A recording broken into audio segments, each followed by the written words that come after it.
Hey beautiful people, Sarah Voronov here, sharing my Rebirthing Breathwork Mastery practitioner training experience.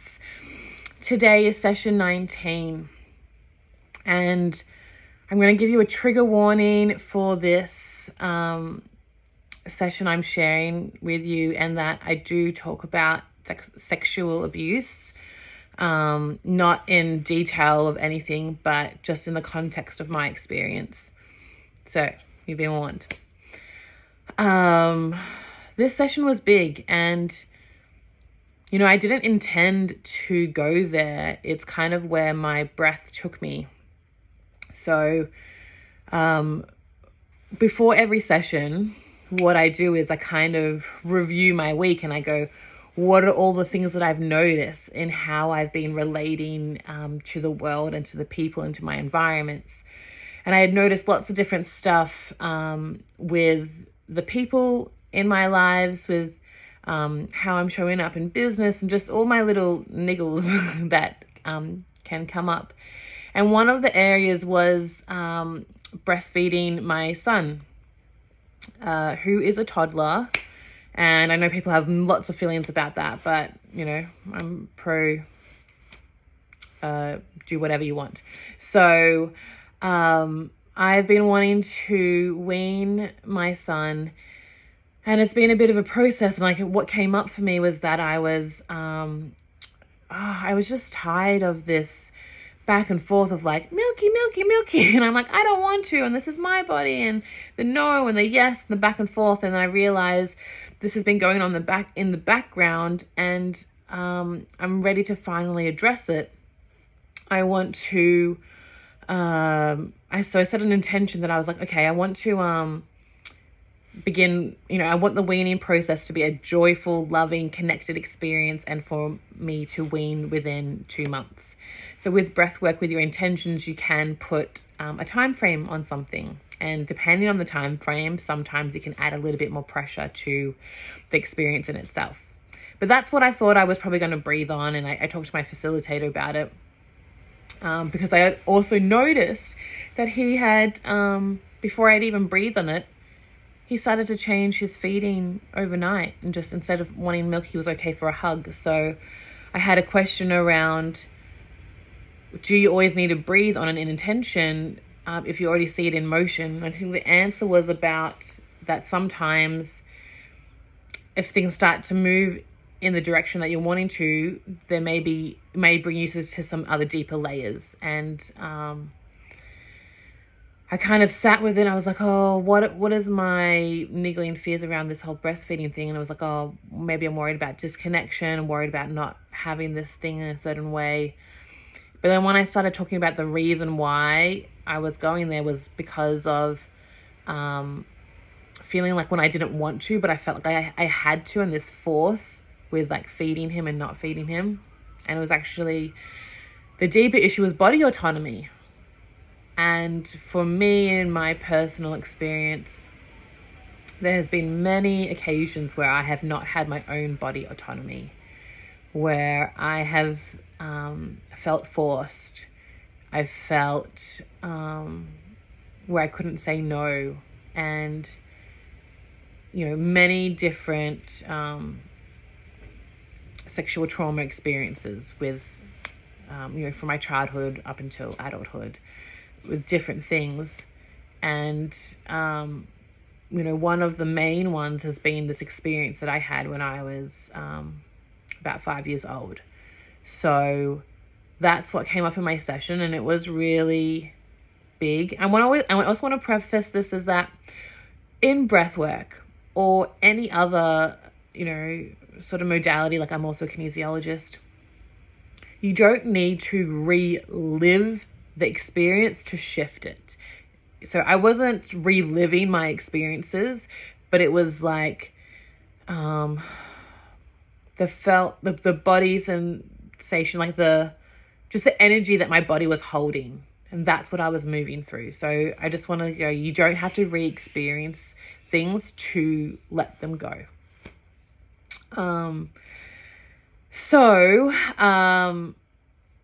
at the start of my breath, well, so my intention was that, let's see, got my little book here. My intention was, I intend to have body autonomy, easily say no, and for my no and boundaries to be honored and respected.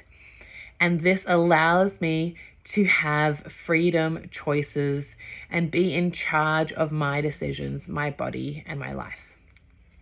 And so at the start, what I had was, just moving this. At the start, what I had was actually a lot of images of how body autonomy starts when you're a baby, and you don't have any body autonomy when you're a baby. You know, when you get your nappy changed, when your clothes are changed, you don't want to be held by a certain person. There's just so much going on that you don't have control over. And it's, you know, it's part of the natural process of things. And then for me, where it ended up was this repeat image that I saw of this man that took advantage of me when I was younger. And what happened was, so in breath work, when you have a repeated image or a repeated word, or, you know, it's not shifting, and you're breathing through it, and it's not shifting, that's when you can put your hand up to your facilitator, and they will dialogue out with you, like, go, okay, what are you seeing? What are you feeling? And you're just sharing the truth of what it is, and they may ask you questions to kind of shift that, or to help move your breath and to be with it.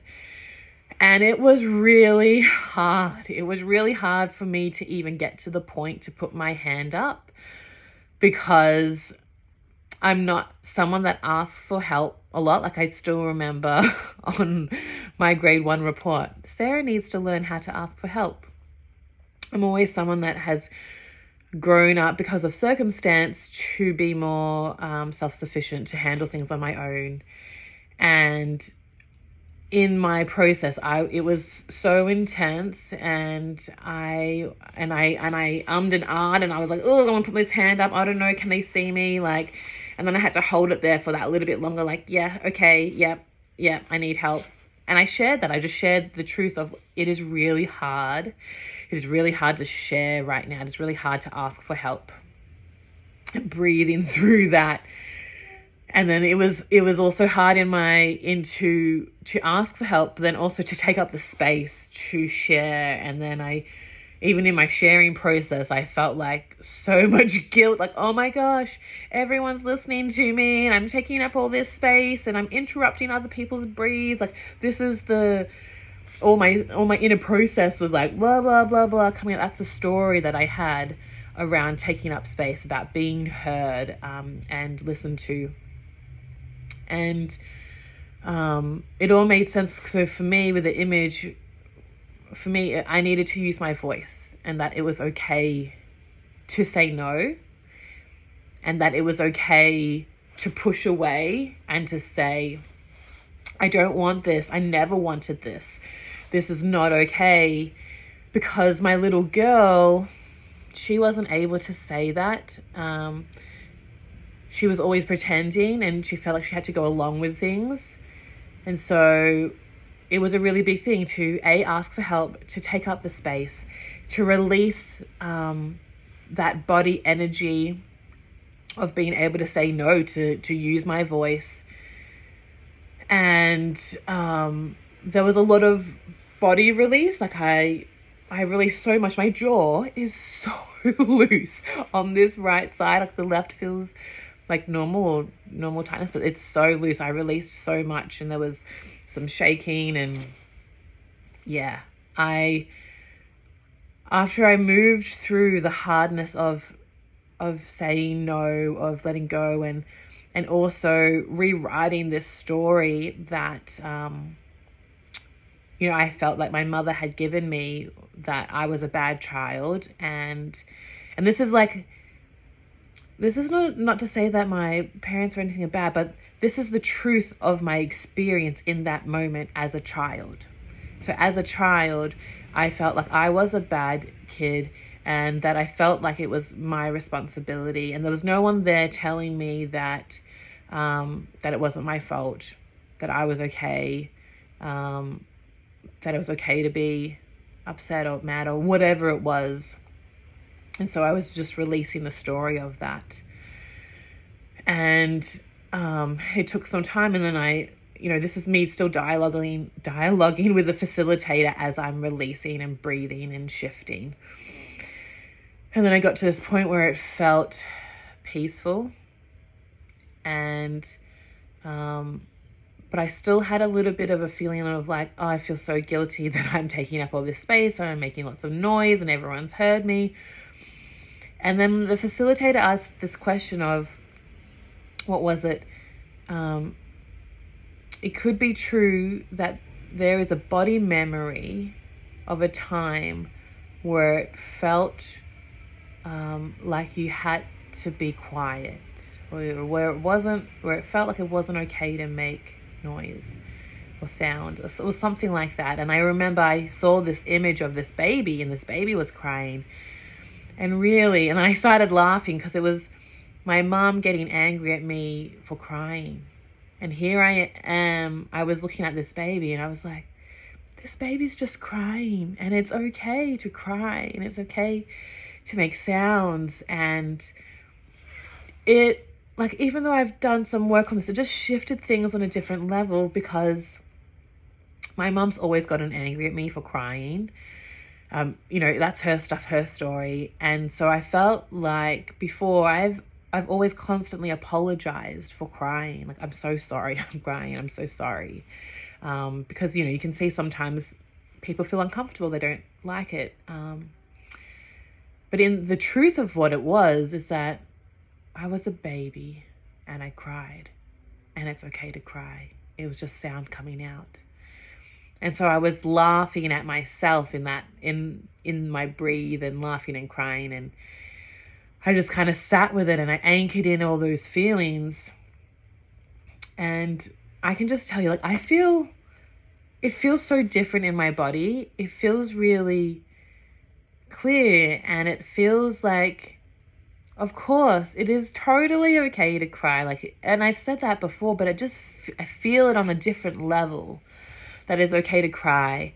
And because I've released and rewritten that story, it also feels like it's okay to express myself. It's okay to say no.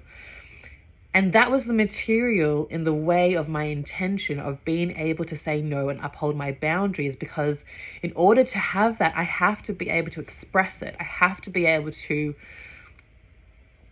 ask for help when I need it. I have to be able to use my voice and say no, and be okay with my expression. And that was my breathe. I'm just looking at my notes if there was anything else that I missed that I wanted to share upon. But yeah, there was just and also in my sharing, I realized that in my sharing that it is actually helpful for others. And then in the group share, so after you finish your breathe and you have the debrief where you kind of talk about your experience and your moments, and everyone else that is in your group with you, they really benefited from my breathe and dialoguing out, and it was actually helpful. So there was someone else that unfortunately had experienced some SA in their life, and they said that seeing me go through that process of feeling like it was such a because I was deep in it, this raw experience, and then to go to the other side where I was laughing, I felt light, that gave her hope to feel like it is possible to transition, and that you're not going to get stuck. You are supported. There is help out there. So if you've stayed and you've watched till here, thank you so much for your time. and I hope that you have gotten something out of this. And I guess I also share this because sometimes when we go into a breathe, or when we go in with an intention, when we actually, it's so important to kind of talk with the facilitator. When you go into it, there's actually so much more underneath it. So for me, I thought it was about breastfeeding, but it was actually about body autonomy. It was actually about getting to the deeper issues behind it. So thank you for your time. If you have any comments, if you have any questions, I'm here.